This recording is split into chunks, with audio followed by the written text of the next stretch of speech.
আল্লাহ রাব্বুল আলামিন বলেন, ওয়ালা তামশি ফিল আরদি মারহা ইন্নাকা লান তাখরিকাল আরদা ওয়া লান তাবলুগাল জিবালা তুলা। জমিনের উপরে দর্প ভরে চলো না, তুমি জমিনকে কখনো বিদীর্ণ করতে পারবা না, উচ্চতায় কখনো তুমি পাহাড় সম হতে পারবা না, বিনয়ের সাথে চলবা।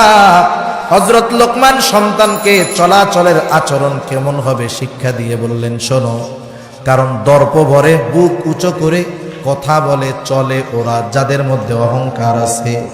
এই জন্য আল্লাহ রাব্বুল আলামিন কত সুন্দর আমাদেরকে নসিহতগুলো জানায় দেন।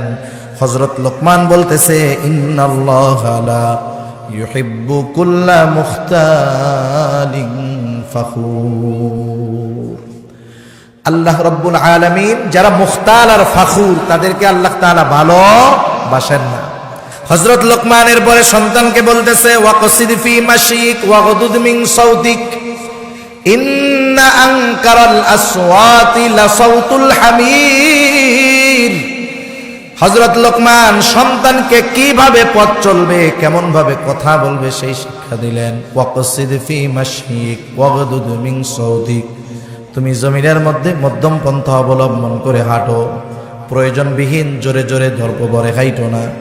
আবার ওই অমুসলিমদের মতো একেবারে ধীরে ধীরে চইল না, মধ্যম পন্থা অবলম্বন করে হাঁটো। আর কণ্ঠস্বরটাকে তুমি নিচু রাখো, কারণ আমাদের সমাজে যখন কারো সাথে কোনো তর্ক বিতর্ক হয়, কথাবার্তা হয়, দুজনের মধ্যে একটু ঝগড়া লাগছে, যার গলা উঁচু সে মনে করে আমি মনে হয় বেশি পাওয়ারি, তাই না? লাগছে একজনের সাথে, এই আমার চিনো, আমি কে, আমি অমক ওয়ার্ডের অমক। কইয়া লাভ কি? তুমি যে কাজটা করতেছো তার চাইতে উঁচু গলায় কথা বলতেছ। কোরআনুল কারীম জানায়া দিচ্ছে তোমার এই কণ্ঠস্বর তো গাধার কণ্ঠস্বরের মতো, ঠিক কিনা? সেজন্য অগদুদ মিন সাউতিক, তুমি তোমার কণ্ঠস্বরকে নিচু রাখো, অর্থাৎ অপ্রয়োজনে উঁচু আওয়াজ কইরো না। কারণ কি, ইন্না আনকারাল আসওয়াত লাসাউতুল হামির, নিশ্চয়ই সবচাইতে নিকৃষ্ট আওয়াজ হলো গাধার আওয়াজ। তবে হযরত লোকমান সন্তানকে আল্লাহ তাআলার পরিচয়ের শিক্ষা দিচ্ছেন, আল্লাহর একত্ববাদের শিক্ষা আল্লাহ তাআলা দিচ্ছেন, আল্লাহ তাআলার সাথে পরিচয় ঘটায়া দিচ্ছেন সন্তানের। এখন আল্লাহ রাব্বুল আলামিনও জানায়া দিলেন, বান্দা এই শিরকের বিষয়টা কত জঘন্য। হযরত লোকমান ও সন্তানকে বলতেছে, বান্দা তুমি আল্লাহর সাথে শিরিক কইরো না আমার সন্তান। কেন শিরিক করবা না? ইন্নাশ শিরকা লাযুলমুন আযীম, কারণ শিরক হলো মহা অন্যায়, মহা যুলম। একজন বাবার প্রতি আল্লাহ তাআলার পক্ষ থেকে নির্দেশ হলো, একজন বাবা সে শুধু নিজে নেক আমল করবে এমন নয়, একজন বাবা সে নিজে নিজে নেক আমলের মাধ্যমে জাহান্নাম থেকে বাঁচার চেষ্টা করবে এমনটা নয়। বরং প্রত্যেকটা বাবার দায়িত্ব হলো নিজে যেমন ভালো কাজ করা, জাহান্নাম থেকে বাঁচার চেষ্টা করা, সন্তানদেরকেও জাহান্নামের আগুন থেকে বাঁচানোর চেষ্টা করা ভালো কাজ করানোর মাধ্যমে। কথা বুঝেন নাই? নিজে ভালো কাজ করতে হবে, সন্তানদেরকে দিয়েও ভালো কাজ করাতে হবে। সেজন্য আমি নিজে শিরক থেকে বাঁচলাম হবে না, সন্তানদেরকেও শিরক থেকে বাঁচাতে হবে, জাহান্নাম থেকে বাঁচাতে হবে। এজন্য আল্লাহ রাব্বুল আলামিন কোরআনুল কারীমের মধ্যে শিরকের ভয়াবহতা আমাদেরকে জানায় দেন। আল্লাহ রাব্বুল আলামিন বলেন, আল্লাহ তাআলা কোরআনুল কারীমের মধ্যে বলেন, ইন্নাল্লাহা লা ইয়াগফিরু আন ইউশরাকা বিহি ওয়া ইয়াগফিরু মা দুনা যালিকা লিমান ইয়াশা। আল্লাহ রাব্বুল আলামিন বলেন, তিনি যে গুনাহ চান, যেটা চান ক্ষমা করে দিবেন। তবে কেউ যদি আল্লাহ তাআলার সাথে শিরিক করে, আল্লাহ রাব্বুল আলামিন বলেন তিনি শিরকের গুনাহ ক্ষমা করবেন না। সকল গুনাহ আল্লাহ মাফ করে দিতে পারে। একজন নামাজ পড়ে নাই, শয়তানের ধোঁকায় পড়ে, আল্লাহ তাআলা চাইলে মাফ করে দিতে পারে। রোজা রাখে নাই, শয়তানের ধোঁকায় পড়ে, আল্লাহ তাআলা চাইলে মাফ করে দিতে পারে। কিন্তু কেউ যদি আল্লাহ তাআলার সাথে শিরিক করে, আল্লাহ তাআলা জানায় দেন তাওবা করবে না, ক্ষমা চাইবে না, আল্লাহ তাআলা তার এই শিরকের গুনাহ ক্ষমা করবে না। আমি শিরক নিয়ে কথা বলবো না, শুধু হযরত লোকমান সন্তানকে মানুষ বানানোর জন্য কি নসিহতগুলো করছে। এক নাম্বার, আমরা আমাদের সন্তানদেরকে আল্লাহর সাথে জুড়িয়ে দিব, আল্লাহর পরিচয় শিক্ষা দিব। তাহলে কি হবে? আমার সন্তান আল্লাহ তাআলার হুকুম মানার প্রতি আগ্রহী হবে, ঠিক কিনা? আল্লাহ রাব্বুল আলামিন এর পরপরই হযরত লোকমানের নসিহতগুলোকে একটু থামায়া দিয়া নিজেও দুইটা নসিহত করেছেন। আল্লাহ রাব্বুল আলামিন নসিহত করতেছেন যে তোমরা তোমাদের মাতা পিতার সাথে সদাচরণ করো। তোমার মা তোমাকে 2টা বছর গর্ভে ধারণ করেছে, কষ্টের উপরে কষ্ট করে। তোমার মা নিঃস্বার্থভাবে তোমাকে 2 বছর দুধ পান করাইছে। তোমরা তোমার মা বাবার সাথে সদাচরণ করবা। তারা যদি শিরক করতে বলে খবরদার, তাদের আদেশ তোমরা মানবা না ঠিক, কিন্তু সাবধান, খারাপ আচরণ করবা না। তাহলে দেখেন এখানে একটা বিষয় সূক্ষ্ম জিনিস নিহিত রয়েছে। মুফাসসিরিনে কেরাম বলেন, যেই বাবা তার সন্তানদেরকে আল্লাহর পরিচয় শিক্ষা দিবে, আল্লাহর পরিচয় জানাবে, সেই বাবা মা যখন বার্ধক্যে উপনীত হবে, আল্লাহ সুবহানাহু ওয়া তাআলা মা বাবার সাথে যেই রকম আচরণ করার নির্দেশ দিয়েছে, ওই আচরণটা ওই সন্তান তার মা বাবার বার্ধক্যকালে তার সাথে করবে। এজন্য আমরা যদি আমাদের সন্তানদের থেকে ভালো আচরণ আশা করি, তাহলে সন্তানদেরকে আল্লাহর পরিচয় জানায় দিতে হবে। এরপরে হযরত লোকমান সন্তানদেরকে আমল সম্পৃক্ত নসিহত করতেছেন। আমল, হযরত লোকমান বলেন, ইয়া বুনাইয়া আকিমিস সালাহ ওয়া'মুর বিল মা'রুফি ওয়ানহা আনিল মুনকার। আল্লাহ রাব্বুল আলামিন জানায় দেন, হযরত লোকমান সন্তানকে বলতেছে, ইয়া বুনাইয়া, হে আমার বৎস, আকিমিস সালাহ, তুমি নামাজ কায়েম করো। ওয়া'মুর বিল মা'রুফ, ভালো কাজের আদেশ করো, অসৎ কাজের নিষেধ করো। ওয়াসবির আলা মা আসাবাক, আর এগুলো করতে গিয়ে যখন তোমার উপরে কোনো মুসিবত আসবে তুমি সবর করো। এগুলো আমল সম্পৃক্ত নসিহত। 1 নম্বরে হযরত লোকমান বলতেছে, হে আমার বৎস, তুমি নামাজ কায়েম করো। নামাজ, কারণ নামাজ হলো এমন এক ইবাদত যেটা আল্লাহ তাআলার সাথে বান্দার একমাত্র কথোপকথনের অন্যতম এক মাধ্যম। বান্দা যখন নামাজের মধ্যে যায় তখন সে আল্লাহ তাআলার সাথে কথোপকথনে লিপ্ত হয়ে যায়। সন্তানদেরকে নামাজের আদেশ করা হযরত লোকমান করেছেন। হাদিসের মধ্যে নবীজি সাল্লাল্লাহু আলাইহি ওয়াসাল্লাম বলেন, তোমরা তোমাদের সন্তানদের বয়স যখন 7 বছর হবে নামাজের আদেশ করো। বয়স যখন 10 বছর হবে নামাজ না পড়লে প্রহার করো, আর বিছানাটা আলাদা করে দাও। 7 বছর বয়সে নামাজের আদেশ, 10 বছর বয়সে নামাজ না পড়লে প্রহার করো। বুঝে থাকলে একটু জবাব দিবেন। কেউ যদি কোনো কাজের আদেশ কাউকে করতে চায়, নির্দেশ দিতে চায়, তাহলে ওই কাজের নির্দেশ দেওয়ার আগে ওই কাজে তাকে অভ্যস্ত করতে হয়, ঠিক না? আপনি যে কোনো একটা বিষয় আপনার সন্তান থেকে মন চাইলেই আদেশ করবেন, কিন্তু শিখাইলেন না। না শিখাইলে আদেশ যদি করা হয়, সে কি ওই আদেশ মান্য করতে পারবে? পারবে না। এজন্য যেহেতু 7 বছরে নামাজের আদেশ, তার মানে এই বিষয়টা আমাদের জন্য স্পষ্ট। আদেশ করার আগে তাকে নামাজে অভ্যস্ত করতে হবে, নামাজে অভ্যস্ত করতে হবে। নামাজে অভ্যস্ত করার জন্য কি করার দরকার? যখন একটু বুঝবে, শিখবে, মাঝে মধ্যে নিজে মসজিদে নিয়ে যাওয়া, ঘরের মধ্যেও কিছু কিছু সময় নফল ইবাদত নামাজ পড়া। তাহলে দেখবেন ওই ছোটবেলা থেকে সে যখন তার বাবাকে নামাজ পড়তে দেখবে, সে মনে করবে এটা খুব ভালো কাজ, ঠিক না? কারণ সন্তান, ছোট ছোট বাচ্চা, এরা অনুকরণ প্রিয়। এরা দেখবেন যেটা অনুকরণ করবেন আপনি, যা করবেন ও সেটার অনুকরণ করবে, অনুসরণ করবে। এখন আমরা যদি ঘরের মধ্যে একটু সুন্নাতগুলা পড়ি, মাঝে মধ্যে নফল নামাজ পড়ি, কারণ আমাদের মা বোনেরা নামাজ পড়ার জন্য নির্জন একেবারে ঘরের একটা কোণাকে ওনারা বেছে নেন, অন্ধকার বা আলো কম ওই জায়গায় পড়েন। বাচ্চারা এটা পছন্দ করে না, অন্ধকারে থাকা। ওরা চায় আলো খোলামেলা জায়গায় থাকতে। আর পুরুষরা যদি বাসায় নামাজ পড়ে ঘরের কোণে পড়বে না, হয়তো বারান্দায় পড়বে, নাইলে ড্রয়িং রুমে পড়বে, খোলামেলা জায়গায় পড়বে। তখন কি হবে? ওই ছোট বাচ্চা তার বাবার সাথে, বাবা যা করে সে সেটা করবে। বাবা রুকু দিলে সে রুকু দিবে, বাবা সেজদা দিলে সে সেজদা দিবে, ঠিক না? মাঝে মধ্যে একটু মসজিদে নিয়ে যাবেন, যখন 5-6 বছর বয়স হয়, ভালো মন্দ বুঝে, প্রস্রাব পায়খানা করে না, এরকম সময় মাঝে মধ্যে মসজিদে আমরা নিয়ে যাব। তাতে কি হবে? ও মসজিদে যাওয়ায় অভ্যস্ত হবে, নামাজে অভ্যস্ত হবে। অনেক সময় ছোট বাচ্চারা মসজিদে গেলে একটু চেঁচামেচি করে, স্বাভাবিক ব্যাপার, ছোট বাচ্চা এটা তো করবেই, অনেকে বিরক্ত হয়ে যায়, এত রাগ হওয়া যাবে না। আজকে ওই 5-6 বছরের ছেলেটা মসজিদে আসে, আপনি রাগ করতেছেন, ওই ছেলেটাকে যদি এখন একটু ভয়ভীতি দেন, ধমক দেন, ওই ছেলেটা যখন 10 বছর 12 বছর হবে, ওর পা ধইরাও মসজিদে আনা যাবে না, ঠিক না?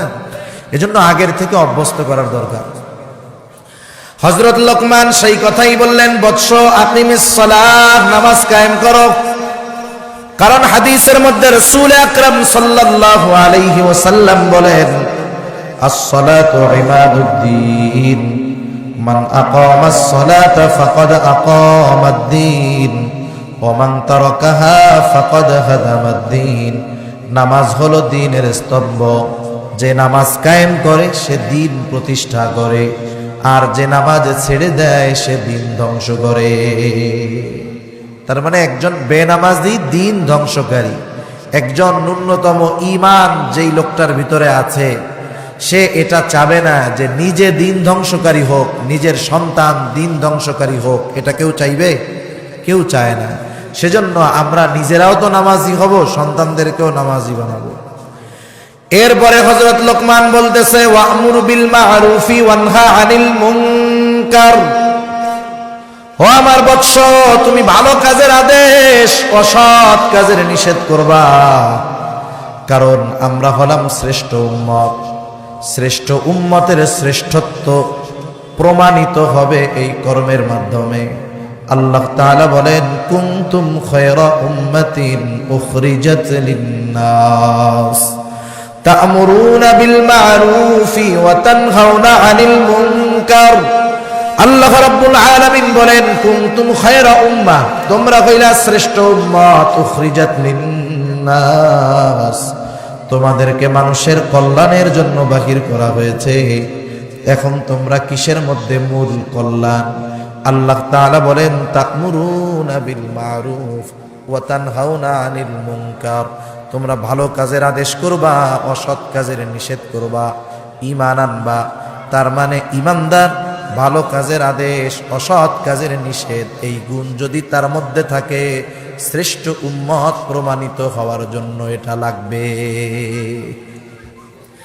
তাহলে দেখেন, ভালো কাজের আদেশ, অসৎ কাজের নিষেধ, এটা ঈমান সম্পৃক্ত বিষয়।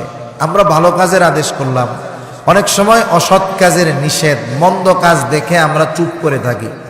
কিন্তু যেই মন্দ কাজটা আমার আপনার সামনে সংগঠিত হচ্ছে, ওই মন্দ কাজটা থামায়া দেওয়ার ক্ষমতা আমার আছে কিনা অনেক সময় এটা আমরা নির্ণয় করতে পারি। মনে করেন, কথার কথা, এক জায়গায় একটা খারাপ কাজ সংগঠিত হচ্ছে, ওই এলাকার যিনি দায়িত্বশীল সম্মানিত ব্যক্তি, ওই ওয়ার্ডের যিনি মেম্বার, কথার কথা ওই ওয়ার্ডের যিনি মেম্বার, ওনার ওয়ার্ডের ভিতরে যখন কোনো মন্দ কাজ সংগঠিত হবে, এ কথা তো সত্য যে এই মন্দ কাজ থামায়া দেওয়ার ক্ষমতা, প্রভাব পাওয়ার তার হাতে আছে, তাই না? এখন ওনার দায়িত্ব কি? প্রত্যেকটা ক্ষেত্রেই এরকম। আমরা যখন কোনো মন্দ কাজ দেখব, নবীজি কি ফর্মুলা দেন? রাসূল আকরাম সাল্লাল্লাহু আলাইহি ওয়াসাল্লাম বলেন, মান রাআ মিনকুম মুনকারান ফালইয়ুগাইয়িরহু বিয়াদিহি ফাইন লাম তাসতাতি' ফাবিলিসানিহি ফাইন লাম তাসতাতি' ফাবিকলবিহি ওয়া যালিকা আযআফুল ঈমান। নবীজি বলেন, মান রাআ মিনকুম মুনকারা, যখন কেউ কোনো অন্যায় দেখবে, কি করণীয় ঈমানদার হিসাবে আমার আপনার জন্য? নবীজি বলেন, ফালইয়ুগাইয়িরহু বিয়াদিহি, সে যদি সমর্থবান হয়, তার যদি ক্ষমতা থাকে, সে শুধু ওই মন্দ কাজটা থামায়া দিবে তা নয়। নবীজি বলেছেন, ফালইয়ুগাইয়িরহু বিয়াদিহি, সে তার হাতের দ্বারা, তার ক্ষমতার দ্বারা ওই মন্দ কাজ বন্ধ করে ওটাকে পরিবর্তন করে ভালো বিষয়ের ব্যবস্থা করবে। শুধু থামায়া দিবে তা নয়, বরং ওই মন্দকে পরিবর্তন করবে। মন্দের পরিবর্তন কিসের মাধ্যমে? ভালোর মাধ্যমে। এক জায়গায় গুনার কাজ হচ্ছে, সে ওইখানে সওয়াবের কাজ করানোর ব্যবস্থা করবে, যদি তাকে আল্লাহ সামর্থ্য দেয়। এখন যার সামর্থ্য আছে কিন্তু সে এই কাজটা করলো না, কিয়ামতের দিন ধরা খাইতে হবে। এরপরে নবীজি বলেন ফাইল্লাম তাস্তাতিয়া ফাবিলিসানি, সে হাত দিয়ে বাধা দেওয়ার মতো ক্ষমতা তার নাই। সে যদি হাত দিয়ে বাধা দেয় তাহলে তার জীবন নাশের আশঙ্কা আছে। যেখানে জীবন নাশের আশঙ্কা, সেই বিষয়ে তার উপরে চাপায়া দেওয়া হয় নাই। নবীজি বললেন ফাইল্লাম তাস্তাতিয়া ফাবিলিসানি, সে অক্ষম, তার জীবন নাশের আশঙ্কা আছে, পারবে না, তাহলে সে এই মন্দ কাজের বিরোধিতা, বাধা সে তার জবানের দ্বারা প্রদান করবে। বলতে হবে যে এই কাজটা ভালো না, এটা গুনার কাজ, এটা খারাপ কাজ, এটা পাপাচার, এটা বলতে হবে। যদি না বলে, মৌখিক বাধা যদি সে না দেয়, তাহলে কিয়ামতের দিন সে ধরা হবে। এখন হাত দিয়ে পরিবর্তনের ক্ষমতা নাই, জবান দিয়ে বাধা দেওয়ার মতো ক্ষমতা নাই, তার উপরে চাপায় দেওয়া হয় নাই। নবীজি এরপরে বলেন ফাইল্লাম তাস্তাতিয়া ফাবিকলবি, সে তাহলে অন্তর দ্বারা এটার বিরোধিতা করবে। নবীজি এরপরে বলেন ওয়াযালিকা আযআফুল ঈমান, নবীজি বলেন এটা হলো দুর্বল ঈমান, সবচাইতে দুর্বল ঈমানের পরিচয় এটা। এখন একটু চিন্তা করেন আমাদের ঈমানি হালতের অবস্থা কি। প্রত্যেকটা জিনিসের একটা মিটার আছে, বাতাস মাপার জন্য মিটার আছে, জ্বর মাপার জন্য থার্মোমিটার আছে, আছে না? গরম মাপার জন্য কত ডিগ্রি গরম, এটারও মিটার আছে। ঈমান মাপার মিটার হলো এই হাদিস, যে আমরা কতটুকু পারি, আমার ক্ষমতা আছে কি, আমি এই মন্দ কাজগুলো কি থামাই, যদি না থামাই বুঝতে হবে আমার ঈমানের সমস্যা।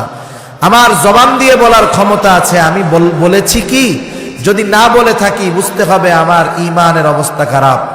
আমার হাত দিয়ে বাধা দেওয়ার ক্ষমতা নাই, জবান দিয়ে বাধা দেওয়ার ক্ষমতা নাই, বিপদের আশঙ্কা, আমি কি ওই কর্মটাকে ঘৃণা করেছি কি, এটা নিজের কাছে নিজের প্রশ্ন।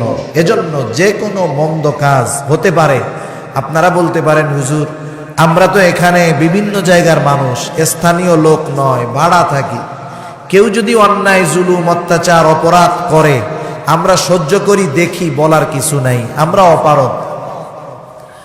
কোথাও যদি কোনো অপরাধ সংগঠিত হয়, কোন ব্যক্তি যদি অক্ষম হয় সেটা বাধা দিতে বলতে, সে যদি ওই অপরাধ যেই জায়গায় সংগঠিত হয় তার মধ্যেই সে আছে, কিন্তু এই কাজের ব্যাপারে তার সমর্থন নাই, সে আল্লাহর কাছে বলে আল্লাহ যদিও কাজগুলো গুনার কাজ, নাফরমানি, আমার বাধা দেওয়ার ক্ষমতা নাই, আল্লাহ আমি অপারগ, আমার এই অক্ষমতাকে আল্লাহ আপনি ক্ষমা করে দেন। ওই লোকটা এই বিষয়ের চিন্তা তার অন্তরে থাকার কারণে সে ওই অপরাধের জায়গায় থাকার পরেও কেমন যেন সে ওই অপরাধের মধ্যে ছিল না। আবার আরেকজন দূর দেশে আছে, সৌদি আরবে গেছে ওমরা করতে, দেশে একটা অপরাধ হবে, তার তত্ত্বাবধানে তাকে ফোন দেওয়া হলো, ভাই এই কাজটা আমরা করতেছি, মন্দ কাজ। উনি বললেন আচ্ছা ঠিক আছে করো। উনি আছেন ওমরায়, ওনার সমর্থনে এই জায়গায় যখন অপরাধ হলো, উনি যদিও আছেন ভিনদেশে, তথাপি সমর্থন দেওয়ার কারণে উনিও ওই মন্দ কাজের সাথে সম্পৃক্ত থাকার অভিযোগে অভিযুক্ত হবে। সেজন্য আমরা শহরের মানুষ, বিভিন্ন জায়গার বিভিন্ন মানুষ, কর্মজীবী মানুষ, অনেক অপরাধ দেখে আমরা বাধা দিতে পারি না, বলতে পারি না, জানমালের নিরাপত্তা নাই। কমপক্ষে এতটুক টেন্ডেন্সি নিজের থাকতে হবে, আল্লাহর কাছে বলতে হবে যে আল্লাহ এই কাজের সাথে আমরা নাই, অপারগতা অক্ষমতার কারণে আপনার কাছে ক্ষমা চাই, তাহলেও মাফ পাওয়া যাবে। কিন্তু আমি যদি চিন্তা করি যাক এই কাজটা তো আমার লেনেই হচ্ছে, আমিও যাইয়া একটু দেখি, গানে যাইয়া একটু বসি, পাশে গিয়ে একটু দাঁড়াই, তাহলে আমিও ওই খারাপ কাজের সাথে সম্পৃক্ত একজনের অন্তর্ভুক্ত আমাকেও হতে হবে। আল্লাহ হেফাজত করুক। এখন মূল বিষয় হলো দুনিয়ার নিজাম এইটা, ভালো কাজের আদেশ, অসৎ কাজের নিষেধ করলে বাধা বিপত্তি এগুলো আসবে, ঠিক না? আল্লাহ রাব্বুল আলামিন বলেন, হযরত লোকমান তার সন্তানকে বললেন, ওয়াসবির আলা মা আসাবাক, এই কাজ করতে গিয়ে যখন তোমার উপরে কোনো বাধা বিপত্তি মুসিবত আসবে তুমি সবর করো, সবর। আর এরপর বললেন, শোনো, ইন্না যালিকা মিন আজমিল উমুর, আর এটা কিন্তু ছোটখাটো বিষয় নয়, অনেক বড় বিষয়। এর দ্বারা হযরত লোকমান তার সন্তানদেরকে তার মূল দায়িত্বের শিক্ষাগুলো দিলেন। প্রথমে শিক্ষা দিলেন ঈমান সম্পৃক্ত বিষয়, এরপরে শিক্ষা দিলেন কর্ম সংক্রান্ত বিষয়। এরপরে হযরত লোকমান তার সন্তানদেরকে বলতেছে, ও আমার সন্তান, ইয়া বুনাইয়া ইন্নাহা ইন তাকু মিসকালা হাববাতিন মিন খারদালিন ফাতাকুন ফি সখরাতিন আও ফিস সামাওয়াতি আও ফিল আরদি ইয়াতি বিহাল্লাহ ইন্নাল্লাহা লাতীফুন খাবীর। হযরত লোকমান তার সন্তানকে বলতেছে, হে আমার বৎস, ইয়া বুনাইয়া ইন্নাহা ইন তাকু মিসকালা হাববাতিন মিন খারদাল, এই কথাটা বোঝার আগে আমাদেরকে একটা জিনিস বুঝতে হবে। ইন্নাহা, ওই জিনিসটা, কোন জিনিসটা? মুফাসসিরিনে কেরাম বলেন, কোন মুফাসসির বলেন এই হা দ্বারা উদ্দেশ্য হলো বদ আমল, কোন মুফাসসির বলেন এই হা দ্বারা উদ্দেশ্য হলো ভালো মন্দ সব আমল। আমরা ধরে নিলাম আমাদের আমল ভালো হোক আর মন্দ হোক। এখন আসেন, হযরত লোকমান সন্তানকে বলতেছে, ও আমার বৎস, তোমার আমল যদি ইনতাকু মিসকালা হাববাতিন মিন খারদাল ফাতাকুন ফি সখরাতিন আও ফিস সামাওয়াতি আও ফিল আরদ, হে আমার বৎস, তুমি যদি তোমার কর্মটা, তোমার আমলটা যদি সরিষা দানা পরিমাণ হয়, ইনতাকু মিসকালা হাববাতিন মিন খারদাল ফাতাকুন ফি সখরা, তুমি যদি এই কাজটা, ওই কর্মটা, সরিষা দানার সমপরিমাণ আমলটা যদি তুমি পাথরের মধ্যেও করো, আও ফিস সামাওয়াত, তুমি যদি আকাশেও করো, আও ফিল আরদ, তুমি যদি জমিনের তলেও কাজটা করো, আল্লাহ রাব্বুল আলামিন তোমার ওই সরিষা দানা কর্মটা যেখানে হোক, যেভাবেই থাক, ওই কর্মটাও আল্লাহ তাআলা কিয়ামতের দিন হাজির করবে। তার মানে আমাদের সন্তানদের মধ্যে এই অনুভূতি ঢুকায়া দিতে হবে যে, শোনো, তুমি হয়তো, আমি বাবা, আমার সামনে তুমি কোনো অপরাধ করবা না, তোমার মায়ের সামনে করবা না, পরিচিত জনের সামনে করবা না, হয়তো তুমি বন্ধু বান্ধবের সাথে করবা, অথবা কিছু অন্যায় হয়তোবা তুমি একাকী ঘরে করবা, কিন্তু বাবা, তুমি যেই কাজটা করবা ওই কাজটা ঘরে একাকী নয়, যদি পাথরের ভেতরেও করো, আর কাজটা যদি সরিষা দানা পরিমাণ হয়, তোমার ওই কর্মটাকে কিয়ামতে হাজির করবে কে? আল্লাহ রাব্বুল আলামিন কোরআনুল কারীমের মধ্যে বলেন, ওয়ানাদাউল মাওয়াজিনাল কিসতা লিয়াউমিল কিয়ামাতি ফালা তুযলামু নাফসুন শাইআ ওয়া ইন কানা মিসকালা হাববাতিন মিন খারদালিন আতাইনা বিহা ওয়া কাফা বিনা হাসিবিন। আল্লাহ রাব্বুল আলামিন বলেন, আমি কিয়ামতের দিন ইনসাফের বিচারালয় প্রতিষ্ঠা করব, ফালা তুযলামু নাফসুন শাইআ, আল্লাহ তাআলা বলেন সেই দিন কারো প্রতি কোনো জুলুম করা হবে না।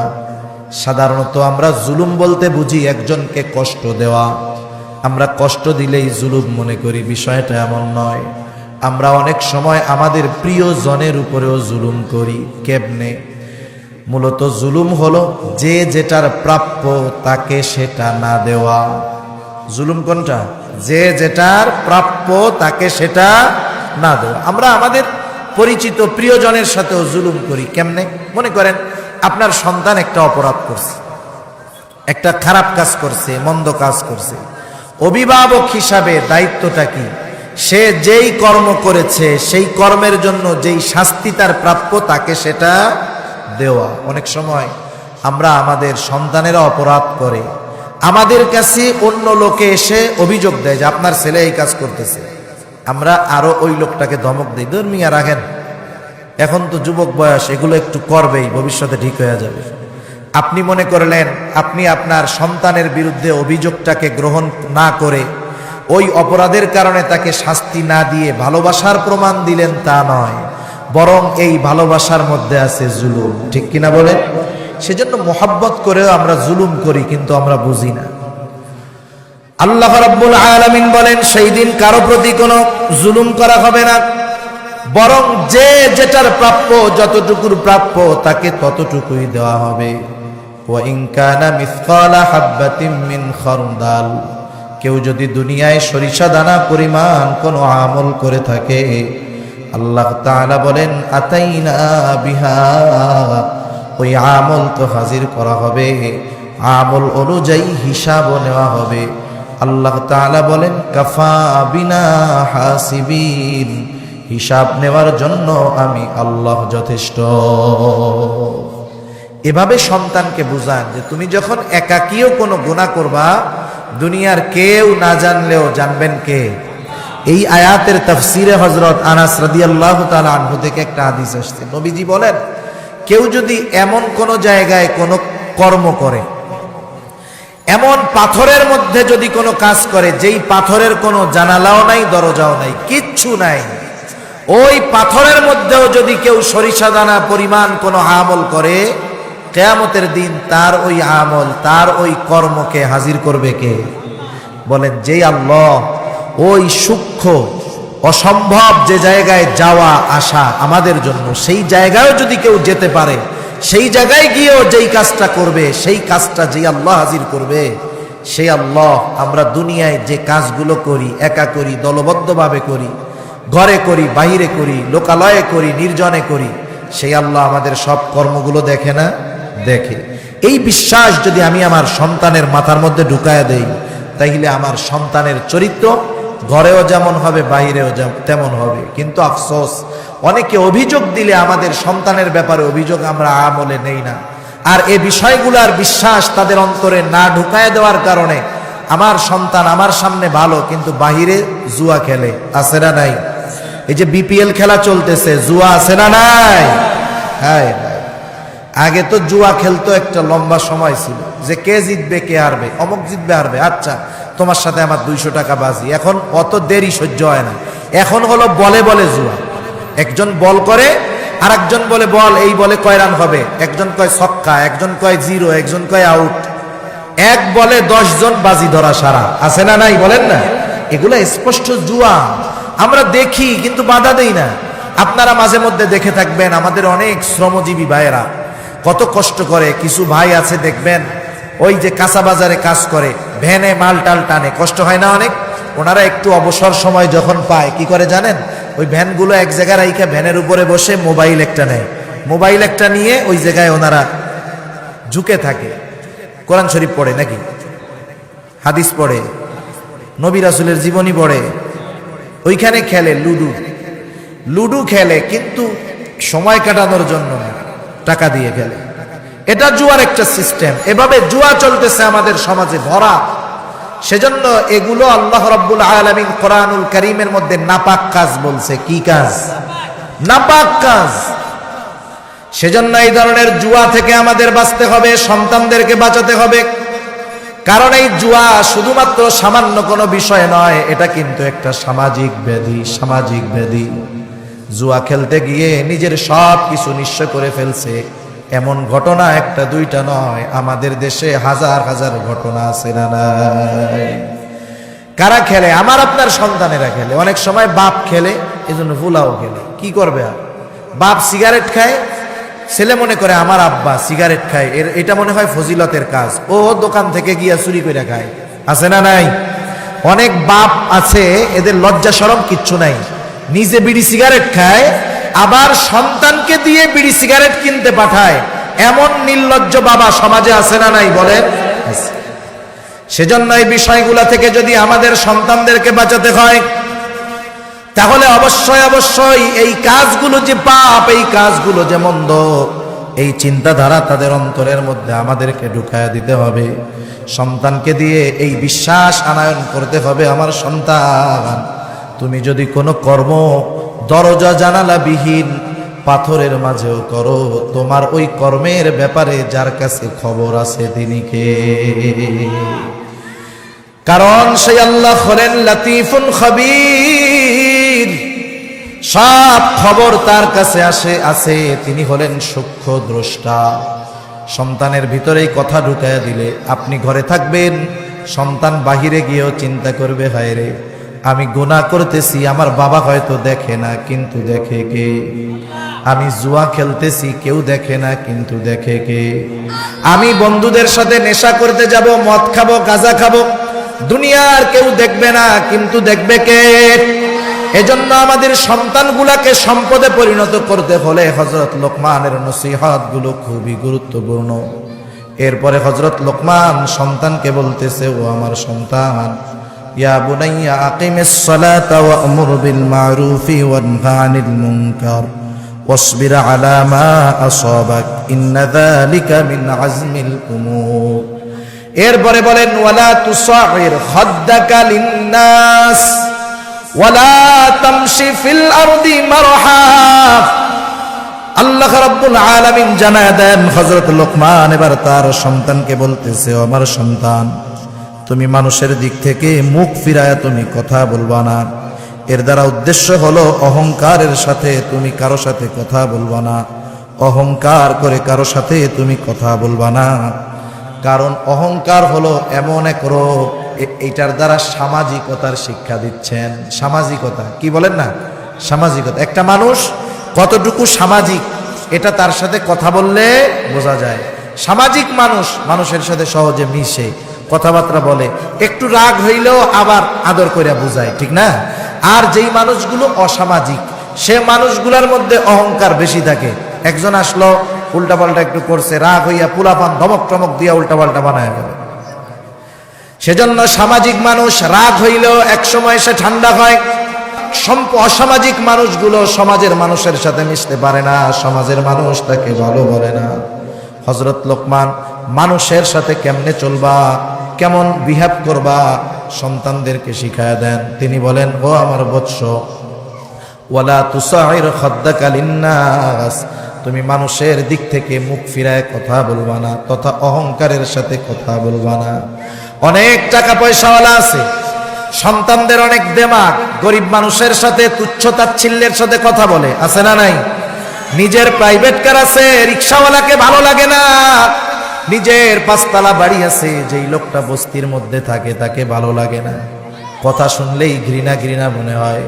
এটা কিন্তু নৈতিক বিষয় নয়। সেজন্য আমার আপনার সন্তানকে শিখাবো, সন্তান, তুমি যত উঁচু দালানের মানুষ হও না কেন, যত টাকা পয়সার মালিক হও না কেন, যত বড় দামি ব্র্যান্ডের গাড়ির মালিক তুমি হও না কেন, তোমার বাবা যত টাকার মালিক হোক না কেন, তোমার গায়ের রক্তটা যেমন লাল, ওই রাস্তার ফুটপাতে শুয়ে থাকা ওই মানুষটার রক্ত কিন্তু লাল। কখনো তুমি তার সাথে খারাপ আচরণ করবে না। এই জন্য যাদের সম্পদ আছে, মাঝে মধ্যে বাচ্চাদের নিয়ে একটু বস্তিতে যাবেন, খালি নন্দন পার্ক আর ফ্যান্টাসি কিংডমে যায়েন। মাঝে মধ্যে তাদেরকে ঘুরানোর জন্য, বাস্তবতা শেখানোর জন্য বস্তিতে নিয়ে যাবেন। বাড়ি গাড়ি আছে, ঘুরতে তো যান, কক্সবাজার যান, অসুবিধা নাই। কিন্তু মাঝে মধ্যে ওই উত্তরবঙ্গে যেখানে একটু বৃষ্টি হলেও পানি পড়ে, কুয়াশায়ও পানি পড়ে, ঘর নাই, কিচ্ছু নাই, একটু ঘুরায়া নিয়ে আসবেন, চরের মধ্যে নিয়ে ঘুরায়া নিয়ে আসবেন। ও বাস্তবতা শিখবে যে আসলে দুনিয়া কি। কারণ ও তো এসি রুমে আর এসি গাড়িতে থাইকা গোটা দুনিয়াটাকেই ওরকম পাইতে চায়, ঠিক কিনা? এজন্য সন্তানদেরকে হযরত লোকমান বলতেছে, ও আমার বৎস, মানুষের সাথে অহংকার নিয়ে কথা বলবা না। কেন অহংকার নিয়ে কথা বলবা না? আল্লাহ রাব্বুল আলামিন জানায় দেন, হযরত লোকমান ও সন্তানদেরকে বলেন, ইন্নাল্লাহা লা ইউহিব্বু কুল্লা মুখতালিন ফাখুর। সামাজিকতার শিক্ষা, অহংকার নিয়ে কথা বলবা না। সাথে সাথে জমিনের উপরে অহংকারের সাথে দর্প ভরে চলবা না।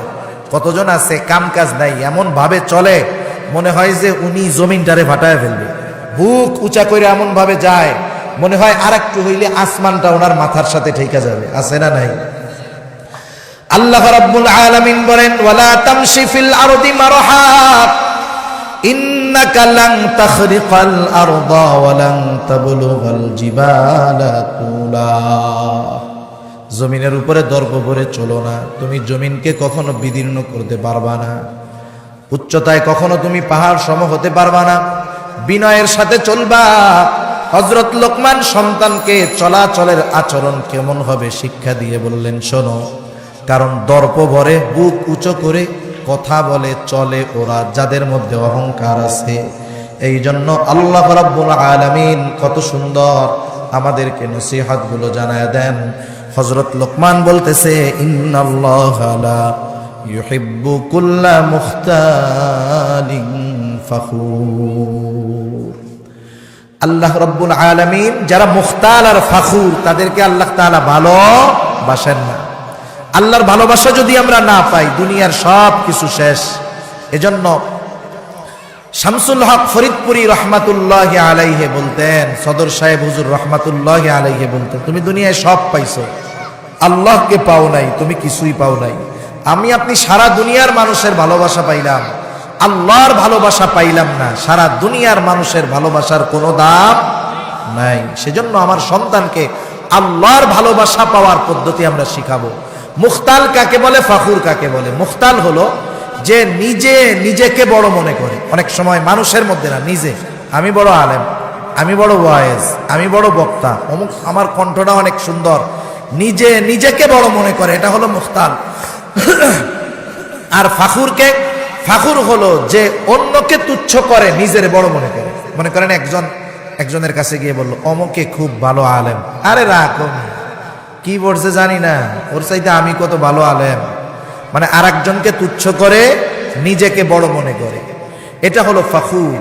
এই দুই বদ খাসলাত যার মধ্যে আছে আল্লাহ তাআলা তাকে ভালোবাসেন না। সেজন্য আল্লাহ তাআলা আমাদের সকলকে অহংকার মুক্ত হওয়ার তৌফিক দান করুন। হযরত লোকমানের পরে সন্তানকে বলতেছে, ওয়াকসিদ ফি মাশিক ওয়াগদুদ মিন সাউতিক ইন্না আনকারাল আসওয়াতি লাসাউতুল হামির।